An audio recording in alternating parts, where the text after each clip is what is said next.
La faringe es un conducto musculomembranoso que se extiende desde la base del cráneo, de ahí va a descender verticalmente anterior a la columna vertebral cervical y posterior a las cavidades nasales, cavidad bucal y laringe, hasta el borde inferior de la sexta vértebra cervical. La faringe tiene tres funciones principalmente: interviene en la deglución, en la respiración y en la audición. La faringe tiene forma de un embudo irregular, ensanchado superiormente, un poco aplanado en su parte media en las proximidades del hueso ioides y estrechado inferiormente. La longitud media es de aproximadamente 15 centímetros. Ahora bien, vamos a pasar con la configuración de la faringe. La configuración externa. Presenta una cara posterior, la cual se relaciona con el espacio retrofaríngeo, dos extremos, uno superior y uno inferior. El superior se une a la base del cráneo, el inferior, como ya se había mencionado, corresponde a la altura de la sexta vértebra cervical. Anteriormente la faringe no tiene ninguna superficie, pues esta parte corresponde a la cavidad nasal, bucal y la laringe. La configuración interna. La cavidad faríngea se divide en tres porciones: una porción superior o nasal, una porción media oral o bucal y una porción inferior o laríngea. Iniciaremos con describir la porción nasal de la faringe, también llamada nasofaringe o rinofaringe. Esta se extiende desde las cuanas hasta el velo del paladar. Presenta 6 paredes: una pared anterior, que se continúa con las cavidades nasales a través de las cuanas, una pared superior. En esta se va a presentar un pequeño agrupamiento de nudillos linfáticos que se van a cerrar y van a formar lo que corresponde a la tónsila faríngea o la amígdala faríngea. Estas pueden prolongarse en toda la pared posterior de la nasofaringe. Presenta una pared posterior, esta es casi vertical, sus paredes laterales, una derecha y una izquierda. En esta se va a poder observar el orificio faríngeo de la trompa auditiva. Y una pared inferior, la cual corresponde al velo del paladar. Ahora bien, la porción oral de la faringe, también llamada orofaringe o bucofaringe, se va a encontrar obviamente por detrás de la boca, superiormente limitada por el velo del paladar, inferiormente por el cuerpo del hueso ioides, posteriormente se relaciona con el arco anterior del atlas y el cuerpo del axis, y en ocasiones con la tercera vértebra cervical. Presenta 2 paredes laterales, una derecha y una izquierda, formadas por los arcos palatofaríngeos y los canales faringolaringeos. Ahora bien, la porción laríngea de la faringe, también llamada laringofaringe o hipofaringe, se va a relacionar, como su nombre lo indica, con la laringe. Esta se extiende desde el borde superior de la epiglotis hacia el borde inferior del cartílago tiroides a la altura de la sexta vértebra cervical. En su pared anterior, en la parte superior, se encuentran los recesos piriformes. En la parte más inferior se va a encontrar el orificio de la faringe. Este es un punto en el cual el músculo esofágico continúa con el músculo estriado faríngeo. Ahora bien, vamos a pasar con la estructura de la faringe. La pared de la faringe, en esta se pueden distinguir 5 capas. Desde la cavidad faringe, es decir, desde la luz del conducto faríngeo hasta la superficie externa de la faringe. Estas son la mucosa, la fascia faringobasilar y bucofaringea, el soporte fibroso, la capa muscular y la fascia perifaringea. Iniciaremos con la capa más externa, que es la fascia perifaringea. Esta es una hoja de revestimiento externo que sirve para cubrir los músculos constrictores de la faringe. Es una membrana fibrosa muy resistente que se une superiormente al músculo constrictor superior de la faringe, a la fascia faringobasilar, fijándose a la base del cráneo. Desde ahí va a emitir una prolongación celular lingual que acompaña hacia la lengua la porción glosofaríngea del músculo constrictor superior de la faringe. En esta fascia también suministra 2 hojas de revestimiento a los músculos del velo del paladar. La segunda capa de la faringe corresponde a la estructura muscular. En esta se pueden distinguir 2 tipos de músculos: los músculos constrictores y los músculos elevadores.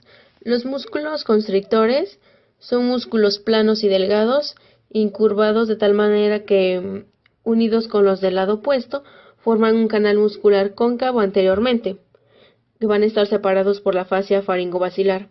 Estos son tres, uno superior, medio e inferior. Estos tres músculos se van a imbrincar, es decir, el músculo inferior va a cubrir parcialmente al músculo medio y este a su vez va a cubrir parcialmente al músculo superior. El músculo constrictor superior de la faringe. Este nace de la parte inferior del borde posterior del gancho de la apófisis pterigoides. De ahí va a seguir un trayecto curvilíneo posterior y medial que van a terminar cruzándose en la línea media con las del lado opuesto. En este entrecruzamiento va a dar origen al rafe faríngeo. Ahora bien, el músculo constrictor medio de la faringe, este se va a insertar anteriormente en dos capas distintas. Una corresponde a la porción condrofaríngea, nace del borde posterior del asta menor del huesoioides. La otra es la porción ceratofaríngea, nace de la cara superior del asta mayor del huesoioides, medialmente al músculo yogloso. Desde estos puntos, estas fascias musculares se van a dirigir posteriormente y van a formar como un abanico, es decir, formado por fibras ascendentes, transversales y descendentes, que van a terminar como las del músculo constrictor superior en el rafe faríngeo. Ahora bien, el músculo constrictor inferior de la faringe, este se va a insertar por medio de un fascículo tiroideo en la cara lateral del cartílago tiroides. De ahí se va a dirigir posteriormente y medialmente en las terminaciones que corresponden en el rafe faríngeo. Este, como ya se había mencionado, va a cubrir parcialmente al músculo constrictor medio de la laringe. Dentro de los músculos constrictores de la faringe podemos encontrar al músculo amigdaloso. Este es un músculo inconstante que sus fibras se extienden medialmente al músculo constrictor superior desde la cara externa de la cápsula tonsilar hacia el borde de la lengua. Finalmente, la acción de los músculos constrictores es estrechar los diámetros anteroposterior y transversal. En los músculos elevadores tenemos tres: el músculo estilofaríngeo, músculo salpingofaríngeo y músculo palatofaríngeo. En el músculo estilofaríngeo, este se inserta proximalmente en la apófisis estiloides y termina en la pared faríngea entre el músculo constrictor medio y superior, epiglotis y cartílago tiroides, cartílago cricoides. El músculo salpingofaríngeo se extiende desde el labio posterior y medial de la porción cartilaginosa de la trompa auditiva cerca del orificio faríngeo hasta la fascia faringobasilar. Esta sirve para elevar la faringe, abrir la trompa auditiva durante la deglución y prevenir el deslizamiento posterior del músculo elevador del velo del paladar. El músculo palatofaríngeo, este se origina en la aponeurosis palatina en dos porciones, insertado entre el músculo elevador del velo del paladar y el gancho de la apófisis pterigoides. Continuando con el soporte fibroso, este es el esqueleto de la faringe y tiene una forma semicilíndrica. Superiormente está el tubérculo faríngeo y el ligamento occipito-atlantoideo-faríngeo. En la parte superior es gruesa y resistente, mientras que en la inferior es delgada. En la aponeurosis tenemos dos, la faringobasilar y la bucofaríngea. La faringobasilar se inserta en la superficie inferior de la porción basilar del occipital hasta el tubérculo faríngeo, y la bucofaríngea envuelve a la faringe por atrás y los lados hacia abajo rodea el extremo superior del esófago. Terminando con la mucosa, esta tapiza la cara interior cóncava de la fascia faringobasilar.